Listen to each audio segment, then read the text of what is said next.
That's not just the sound of that first sip of Morning Joe. It's the sound of someone shopping for a car on Carvana from the comfort of home. That's a good blend. It's time to take it easy, like answering some easy questions to get pre-qualified for a car in minutes.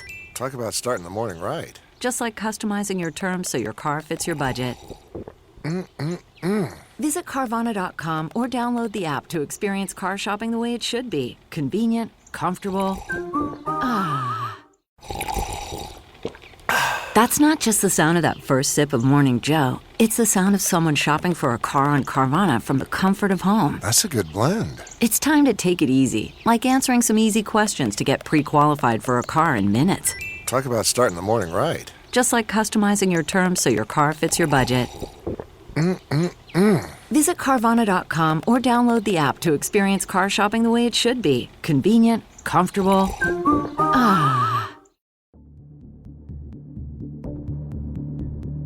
Yo, what's up, Theorites? What we have for you today is another SWAPCAST. This week, we're swapping shows with Somewhere in the Skies podcast with hosts Ryan Sprague and Chrissy Newton. We've actually met Ryan Sprague at AlienCon. Really great dude. They've been pumping out really good UFO alien-themed podcast with great research, great storytelling. People tell us all the time we don't put out enough episodes. So why not check out Somewhere in the Skies podcast today? Make sure you like and subscribe, follow them. So check them out, listen to the episode, let them know what you think. The podcast is called Somewhere in the Skies.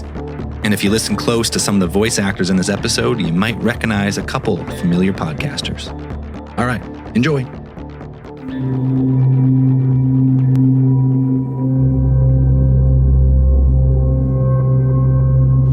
On April 5th, 2002, The Sun, a British news outlet, published an article titled UFO Encounters Left Witnesses with Radiation Burns, Brain Problems, and Damaged Nerves, claims Pentagon docs. A 1,500-page Pentagon report of previously classified documents cataloging accounts from witnesses and victims claiming radiation burns, brain damage, even paralysis after close encounters with UAPs. This is the most haunting of all the reports from my perspective, because it shows immunological deficiency. It shows altering human DNA. It shows degradation on a cellular level. Prepared in 2010 by the Pentagon's secret Advanced Aerospace Weapons Program, the report was released only after a Freedom of Information request. It found sufficient incidents, accidents have been accurately reported, and medical data acquired as to support a hypothesis that some advanced systems are already deployed and opaque to full U.S. understandings. And while many debate the veracity of where such reports came from and their inclusion in official documents within the Pentagon, there have been well-documented cases of such physical effects throughout the decades. One of the most intriguing came from the official Project Blue Book files, wherein a man by the name of William Wallace would claim to have been stricken with paralysis during a UFO encounter. Today, we'll cover this incident in detail and also explore other cases where many looked up into the skies and believed they too were paralyzed by a UFO.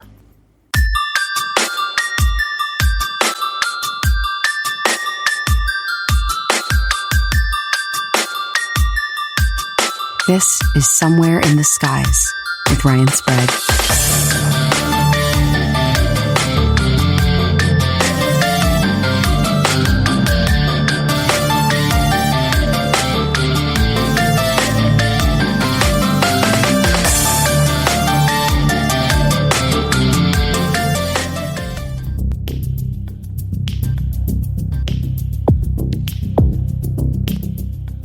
On the evening of March 8, 1967, William Wallace and his wife, Joan, were driving back home to Leominster, Massachusetts, in their 1955 Cadillac after having driven out to the countryside to enjoy the scenic snowfall in the nearby forests.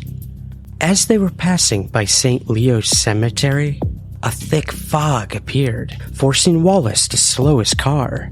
As he did, according to his report, he witnessed a large bright light to the left of the vehicle. He asked his wife, Joan, if she had seen it, but she hadn't. Wanting to get another look, he turned the car around and approached the cemetery again.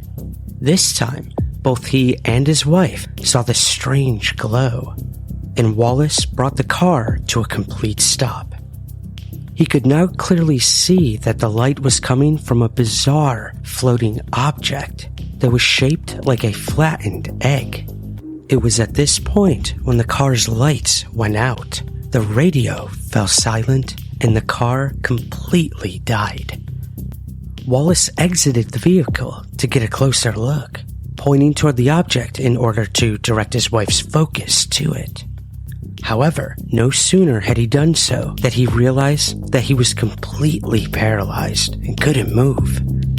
He would recall the following in his official report to Project Blue Book. My mind was not affected at all. It was simply my body that was frozen. My only movement came from some invisible force that seemed to, force my pointed arm back, sending it crashing onto the roof of the car. I could hear my wife's panicked cries behind me, but I was unable to call back or turn toward her. From Joan's point of view, she would later write in her report of the incident that her focus was on her husband as opposed to the glowing, hovering object. When the car went dead, I was yelling for Bill to get back in, but he did not move from where he was standing. I slid across the seat and reached for him, but he wasn't reacting at all. I could hear a strange noise that I assumed was coming from whatever he was looking at. It was unlike anything I'd ever heard before. Very troubling. The paralysis of Wallace lasted for around 30 to 40 seconds in total. At the same time, as he began to sense slight movement in his body, the object was beginning to move away. It moved quickly, but not instantly. As soon as the object had moved away, the car engine ticked over, the lights came back on, and the radio came back to life. My reactions to everything seemed slow and sluggish. It took me around 20 minutes to return to feeling normal again. But this did not stop Wallace from jumping into the vehicle and making his way away from the area as quickly as possible. Arriving back home around 1:30 in the morning, Joan would call her mother almost immediately. According to the information in the Project Blue Book files, her mother asked her to drive her to her house due to how upset she sounded. She and Wallace did just that. Local police were notified, and Blue Book investigators would soon arrive to take the report. Furthermore, the statement of Joan's mother recalled the exact same version of events as Joan and Wallace had told investigators. In the days that followed, the National Investigations Committee on Aerial Phenomena, or NICAP, conducted further interviews with those involved. More details began to come to light. In the NICAP report, investigators would state the following. The fog on the night in question appeared to have been localized to the cemetery area only, perhaps suggesting that the appearance had something to do with the claimed aerial phenomenon, as opposed to atmospheric or other weather conditions. At the same time, or immediately prior to becoming paralyzed, William Wallace had sensed an electric shock feeling hit his body. However, whatever was responsible for Wallace's sudden inability to move remained invisible to the human eye, according to Joan Wallace's account.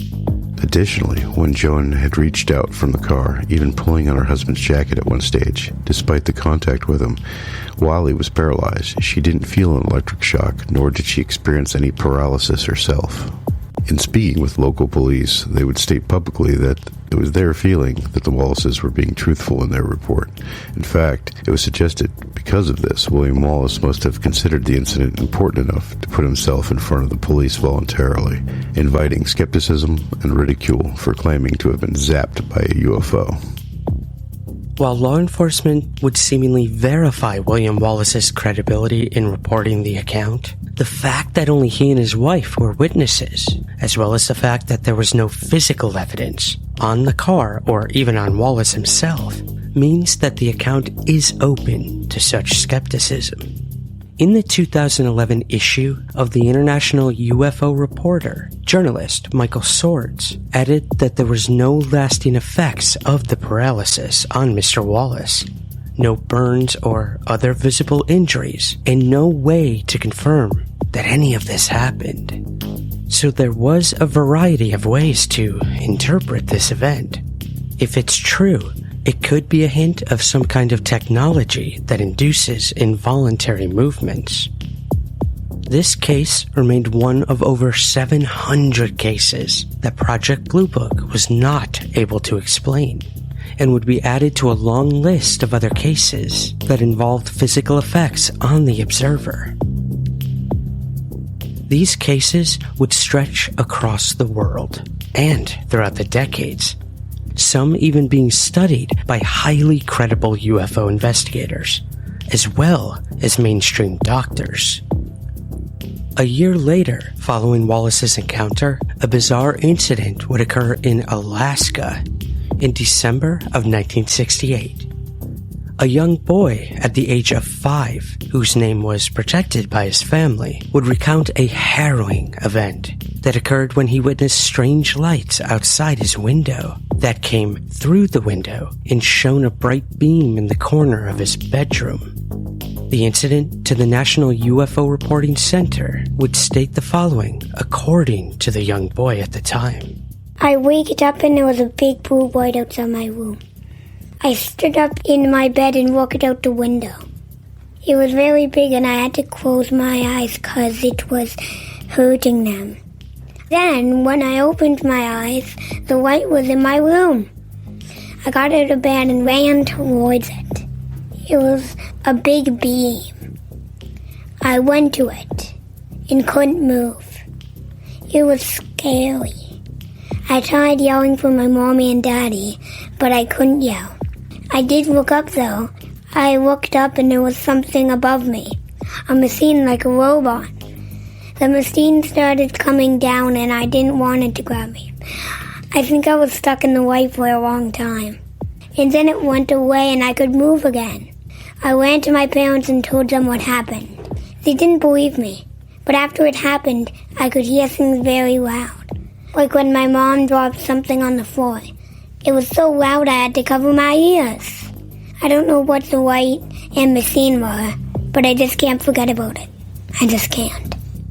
According to the boy, many years later, he continued to have vivid dreams of what had occurred that night. He even recalled similar experiences of paralysis as time went on, and of seeing strange blue lights, either coming or going from his bedroom. Could this all have been a lifetime of sleep paralysis? Or hypnagogic hallucinations? Or was it truly something otherworldly? No matter the case, the New Fork report remains unexplained, and so do the answers for the young boy in Alaska. Some of the most intriguing UFO paralysis cases occurred over a decade prior in France. It was September 10th, 1954, in Quarabule. At around 10:30 p.m., Marius de Wilde was at home when he heard what sounded like a disturbance outside. When his dog began to bark repeatedly, de Wilde looked out the window. The dog was looking upward at the sky, now barking uncontrollably. When de Wilde looked into the sky himself, that's when he saw what the dog was barking at. There was a huge, dark mass hovering over the railway tracks only meters from my home. Even more amazing, though, were two figures wearing strange, tight-fitting one-piece suits, each between 3 to 4 feet tall. I opened the front door and I stepped outside, beginning to walk toward the two figures. However, before I could move any further, a bright, laser-like light emerged from the object and hit me. I was instantly frozen in that spot. Although I couldn't move, I was still aware of what was taking place. I watched as these two figures conducted some sort of study of the ground. This went on for several minutes before they entered the craft. After a moment, it ascended and disappeared into the night sky. As soon as it was gone, I was able to move again. The following week, on September 17th, in the city of Senon, again at around 10:30 p.m., Ves David felt a sudden prickling sensation as he was cycling along a quiet road. He brought the bike to a stop, and within moments of doing so, realized he couldn't move. He noticed there was a dark object in the road ahead of him. Even more alarming, a small figure emerged from the object and walked toward him, touching him on the shoulder when it reached him. It then promptly returned to the dark vehicle, which rose into the air and disappeared. As soon as it did, David could move again. At around 4:30 a.m. on the morning of October 11th in the Saucier region, two men were driving along a road when they each felt a strange sensation like an electric shock go through their bodies. At the same time, the car engine died and the headlights went out. Even worse, each of them realized they were completely paralyzed.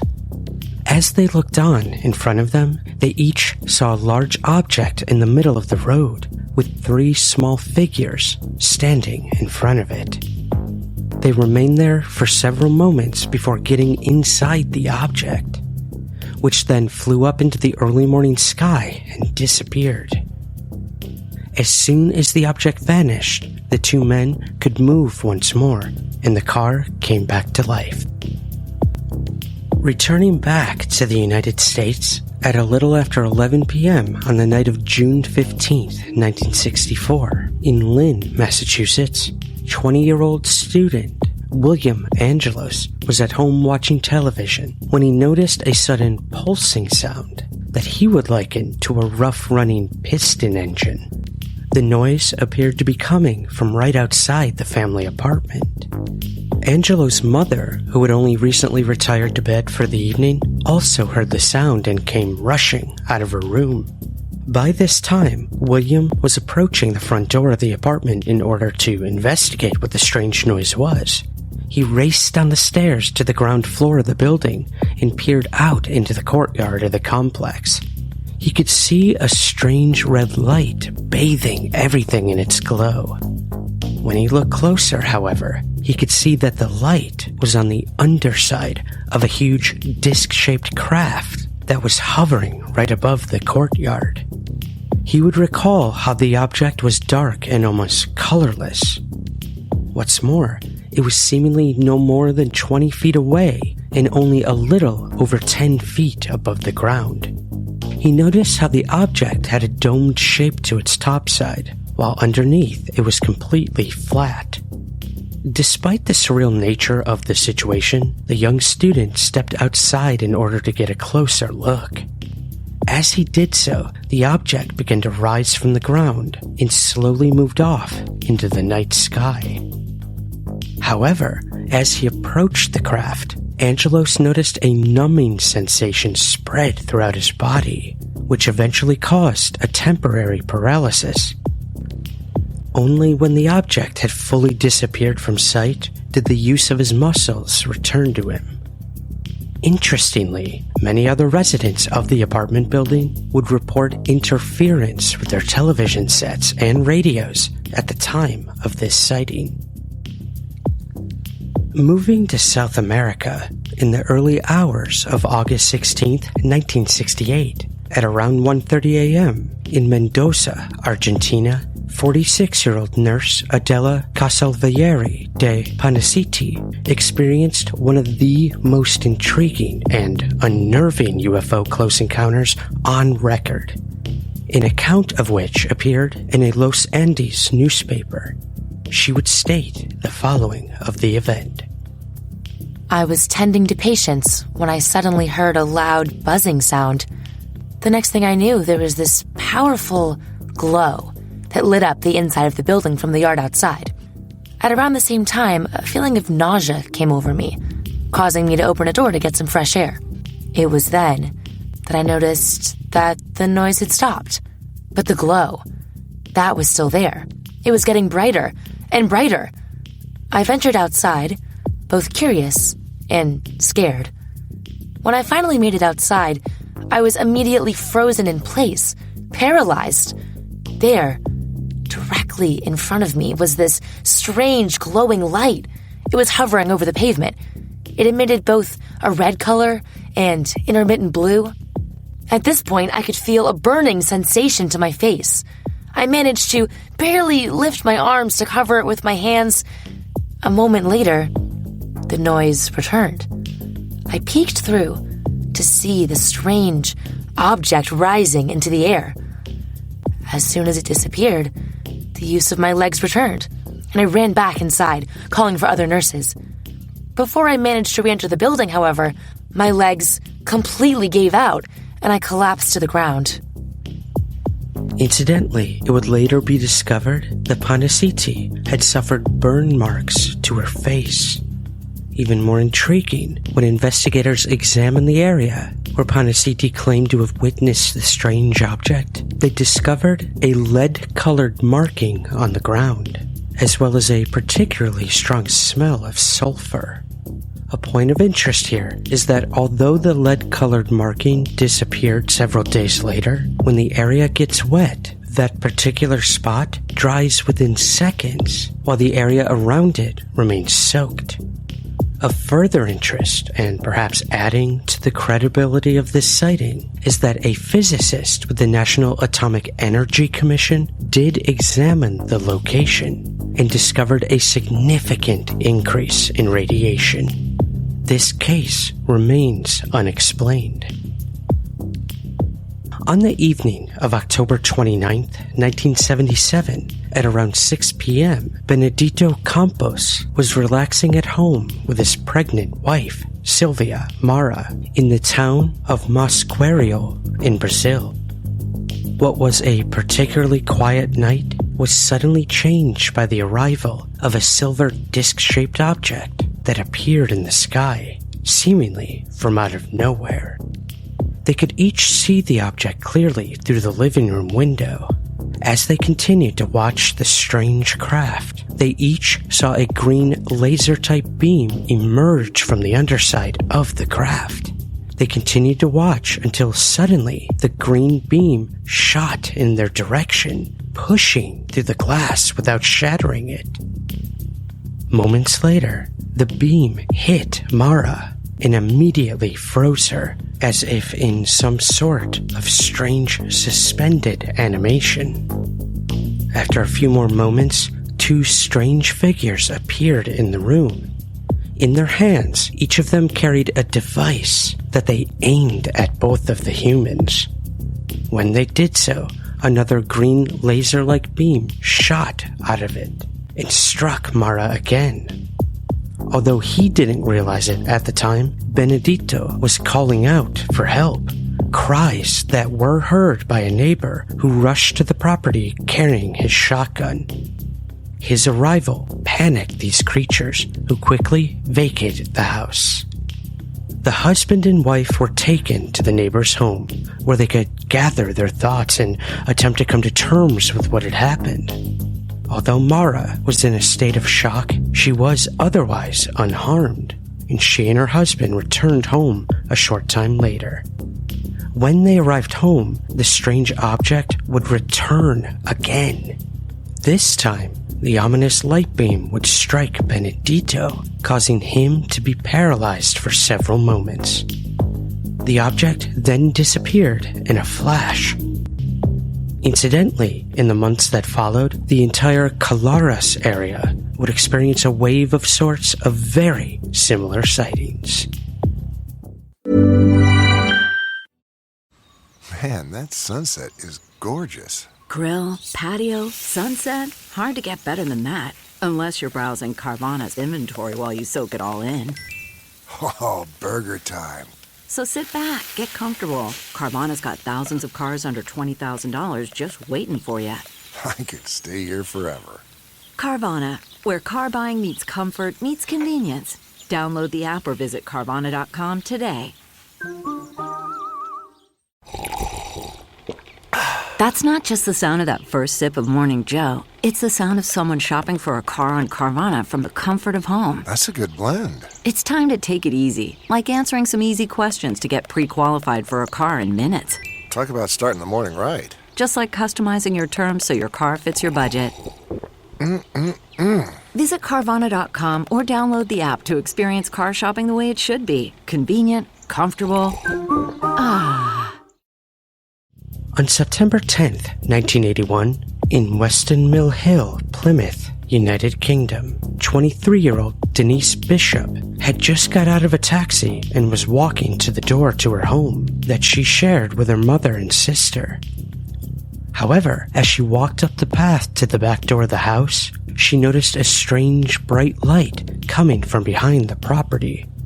When she turned her focus to the source of the light, she saw the following. It was a metallic object. It hovered a short distance from the ground. The shape was very odd. The only way I could really describe it was, well, it was in the shape of a crab. I couldn't believe what I was seeing.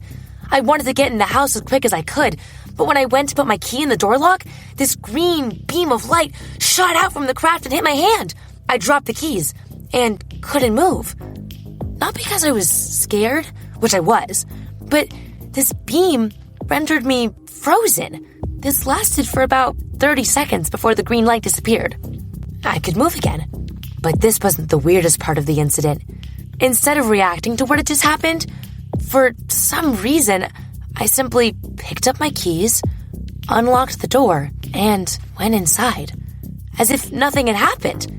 I can't quite explain it. It was like a film that had been paused, and then the play button was pushed, and the film just continued. It was just so bizarre. Denise told her family and boyfriend about what had happened, and they encouraged her to report the incident to the police. They arrived and questioned her, but found no evidence of anything and no other witnesses.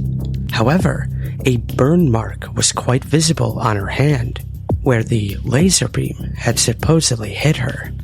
Analysis of the wound, which was considerably painful to her, would suggest it was the result of an intense laser burn.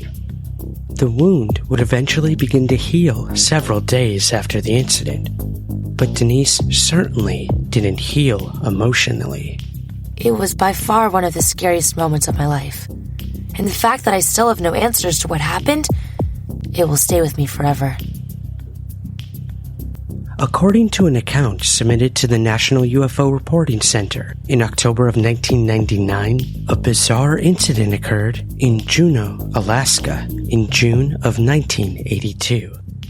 An anonymous witness at the Juneau receiving home was smoking a cigarette on the back porch. As she did so, she witnessed a black sphere hovering around 300 feet away. She would state the following. The sphere was so dark. It was like looking at a hole in space. Almost as soon as I noticed it, it started moving in my direction. There was a distinctly audible hum accompanying its movement. The object was soon directly over me when it emitted an intense, fan-shaped orange beam of some kind. The light reached as far as the ground before it began sweeping from side to side as if looking for something. I noticed that any objects that came into contact with the light immediately glowed a bright orange. I could feel a sense of fear taking over, and I ran from the oncoming object. I was just about to make it to the front door of my home when the light from the object actually touched me. That's when my entire body just froze. I was stuck in that spot, but the strangest part of it all was the next thing I knew, I was inside my house, sitting on the couch, and I had absolutely no idea how I'd gotten there. By pure chance, though, the witness had been attempting to record shortwave radio broadcasts on a JVC RC M70 boombox. When she went to check on the recorder shortly after waking up, the tape was still recording. She rewound the tape and pressed play. All I heard was static. However, around 20 minutes into the recording, the static was replaced with a very odd warbling noise, modulated and remodulated with all kinds of harmonics. Their sounds were rising and lowering in general pitch with a period of about 20 seconds. The sounds lasted around 15 minutes, about the same time as the duration of my sighting.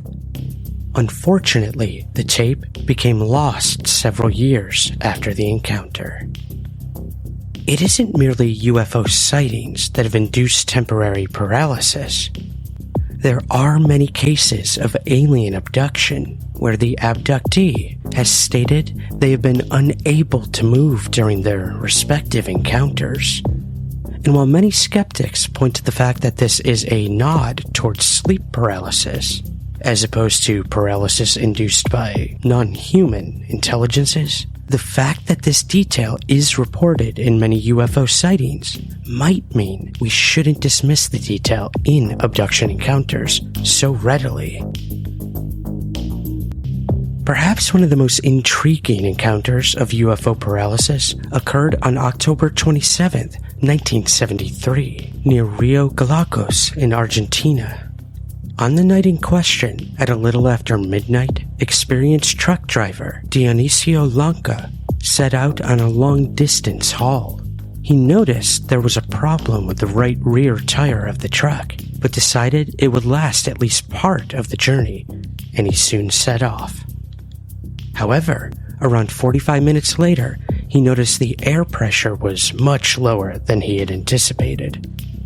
At around 1:15 a.m., he pulled the truck over to the side of the road and stepped out in order to attempt to replace the tire. He gathered his necessary tools and walked to the right rear side of the truck. A few moments later, a sudden intense yellow light appeared ahead of him, approximately at a distance of around a mile away. And this is where his extraordinary story truly begins. At first, I thought the light was an approaching vehicle, so I tried to ignore it working on the tire. But the light just kept getting brighter and brighter. I looked up again and I noticed that it went from yellow to blue, then an intense hot white. It was blinding. I tried to stand up and cover my eyes, but I couldn't. I couldn't move my arms. I couldn't stand up. I was paralyzed. The next thing Lanca realized, above him was some sort of craft. It looked like two inverted plates attached to one another, creating a saucer shape. It was suspended about 20 feet off the ground. But this wasn't what scared Lanca the most. He could sense that someone or something was behind him. He could see shadows of figures in front of him, but Lanca was stuck there, unable to move. That's when he began to yell out, "Who's there? Who's behind me? Show yourself." The shadows grew bigger as whoever it was now moved directly in front of Lanca. He was startled to see three figures, one male and one female, as they turned to face him. They each were dressed in a tight-fitting, single-piece gray overall suit. They wore yellow boots and a pair of long gloves that reached to the middle of their arms. They appeared to be human, but there was something different about them. Their foreheads were slightly larger than normal, and they had these elongated eyes that were almost black. These humanoid beings remained standing there, silently observing Lanca for around 5 minutes. He tried to communicate with them, but they said nothing. They just studied him. Then they began to communicate to one another, but not in any language Lanca could understand. Then one of the humanoids reached out and grabbed Lanca's shirt collar.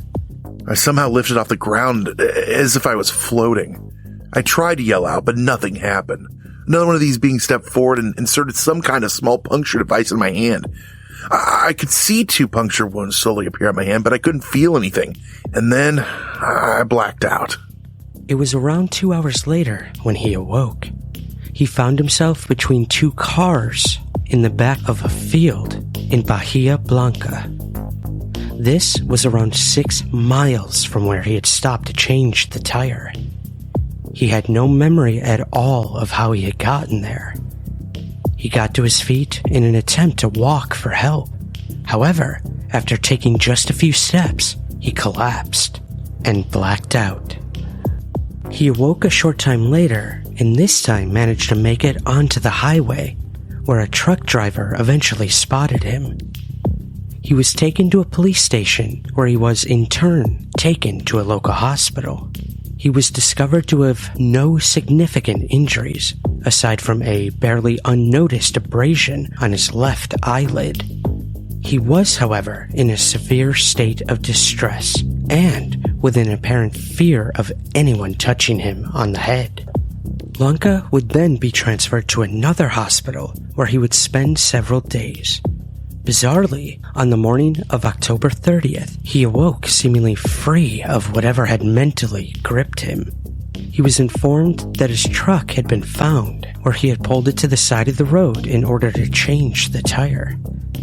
Shortly after this, so convinced that something truly strange had happened, he would agree to be administered with sodium pentothal, a chemical mixture that acts as a truth serum. He would also agree to be put under hypnotic regression. The results, indeed, would be fascinating. I'm going up with these beings into a beam of light. Now I'm in a room with a single window. There's all these strange technological devices around me. There's this radio device that's talking to me in Spanish. It keeps telling me to not be afraid. The next thing I know, I'm between two cars back near the road again. Lanka would wrestle with the memories of that day for many years to come, attempting to make sense of not only the experience itself, but the feeling of helplessness when being paralyzed during the entire affair. I have no idea what truly happened that night. I know two things. Whatever that craft and those beings were, they had complete control over me. There was absolutely nothing I could do to stop them. The second thing, I truly wish I'd just kept driving that night with a bad tire. It definitely would have been a risk I should have taken. With all of these cases of supposed UFO paralyzation, we are left with many questions. What might the reasons be for using such futuristic and highly advanced technology? It doesn't appear to so much cause harm, as in almost all people who find themselves in such a bizarre circumstance make a full recovery. So here we are talking about a technology that seems to render all the muscles in the body completely useless, which also allows the heart and respiratory system to be completely fine. What's more, this appears to wear off almost immediately as soon as the craft or occupants leave the area. We might also notice how in many of the reports of paralysis and UFO close encounters, witnesses would feel paralysis coming on before their vehicle slowed down, if they were driving.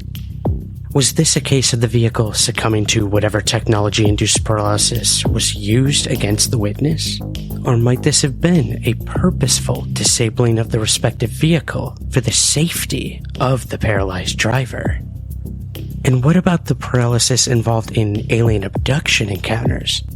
Is this the same technology used in a more proactive way? One used to incapacitate the abductee for ease, as opposed to being used only in a defensive manner when a threat or discovery is sensed? Indeed, are these two uses of this speculative technology the responsibility of the same alien intelligence, or different ones? Could the cause of such paralysis actually be in the individual's own mind? Given that many accounts of close contact state that these apparent aliens have the ability to communicate using telepathy, might they also understand the secrets to other workings of our brains? Might that explain the instant release from paralysis the vast majority of those who have experienced tell of? Or might we also consider, however unlikely, that this technology is some kind of top-secret terrestrial invention? One that is in at least one, if not several, militaries' hands? It is certainly not that much of a stretch of the imagination to think that such a technology could indeed have been developed here on Earth. As with every different piece of the UFO jigsaw, the study of this aspect of such close encounters simply throws up more questions that require answers. There is no doubt that cases of temporary paralysis and close contact UFO sightings are more prevalent throughout history than we might first have thought. And while it is a detail that many suggest belongs in the realms of science fiction, it's one that UFO researchers, investigators, and clearly even the United States Department of Defense and Pentagon can't ignore. For the first time in more than 50 years, Congress held a hearing on unidentified flying objects, better known as UFOs. Pentagon officials testified yesterday that reports of mysterious encounters in the sky are increasing, approaching nearly 400. UAPs are unexplained, it's true, but they are real. They need to be investigated. We want to know what's out there as much as you want to know what's out there. I would simply say that there are a number of events in which we do not have an explanation. Reports of sightings are frequent and continuing. On May 17th, 2022, a congressional UFO hearing took place for the first time in almost 50 years, ushering in further involvement of the U.S. government with a UFO topic. The hearing was conducted by the House of Representatives Permanent Select Committee on Intelligence and featured two speakers, Ronald Moultrie, the Pentagon's top intelligence official, and Scott Bray, Deputy Director of Naval Intelligence. The goal of the hearing was to update lawmakers on the progress made by a newly formed UFO task force. The task force was set up after the 2021 Pentagon UFO report that documented 144 UFO sightings by military pilots since 2014. Only one of those cases was ever solved, leaving a hefty amount of mystery and concern over what the other 143 cases truly were, and what benefit or threat the technology being displayed could represent.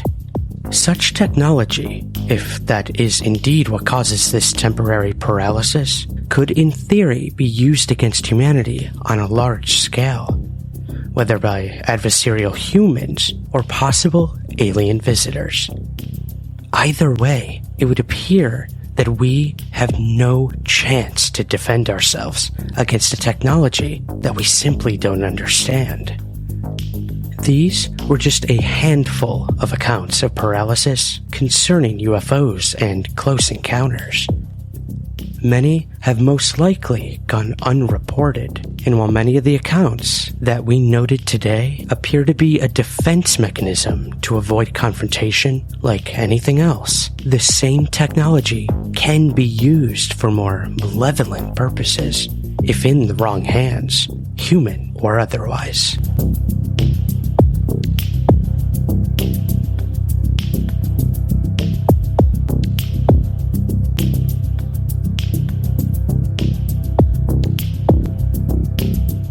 This episode was researched and co-written by Marcus Loth. More in-depth analysis of some of these cases can be found in his book, From Deep Within the Archives of UFO Insight. To learn more, visit ufoinsight.com. Special thanks to our voiceover contributors, Dominique J. Bonaparte, Spencer Gaines, Gary Voorhees, Brent Hand, Connor J. Nolan, Andrew Sanford, Jane Moore, and Emily Garcia. If you haven't already, please take just a few moments to rate and review the podcast on Apple Podcasts or Spotify. A 5-star rating and review truly helps boost our visibility in the largest podcast platforms in the world. So please consider heading over to each and leaving a rating and review. Thank you in advance. We have some brand new designs in our merch store by some brilliant artists. You can help support and represent the show in style. We've got t-shirts, hoodies, sweatshirts, tank tops, mugs, stickers, phone cases, and so much more. Visit teepublic.com. Again, that's teepublic.com. And search for the Somewhere in the Skies store. We're on Twitter at Somewhere Skies and Instagram at Somewhere Skies Pod. Check out our Patreon campaign and subscribe to our YouTube channel, both with exclusive and bonus content. Links in the show notes as well. Thank you for listening. And remember, keep your feet on the ground, but never stop searching somewhere in the skies.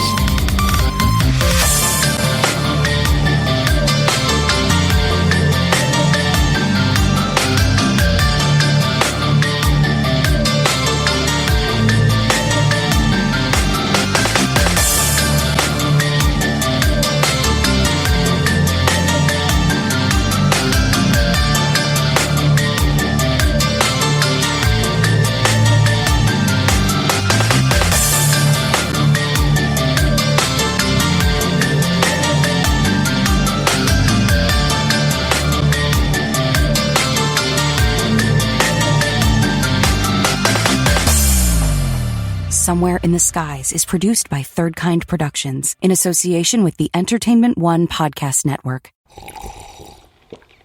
That's not just the sound of that first sip of Morning Joe. It's the sound of someone shopping for a car on Carvana from the comfort of home. That's a good blend. It's time to take it easy, like answering some easy questions to get pre-qualified for a car in minutes.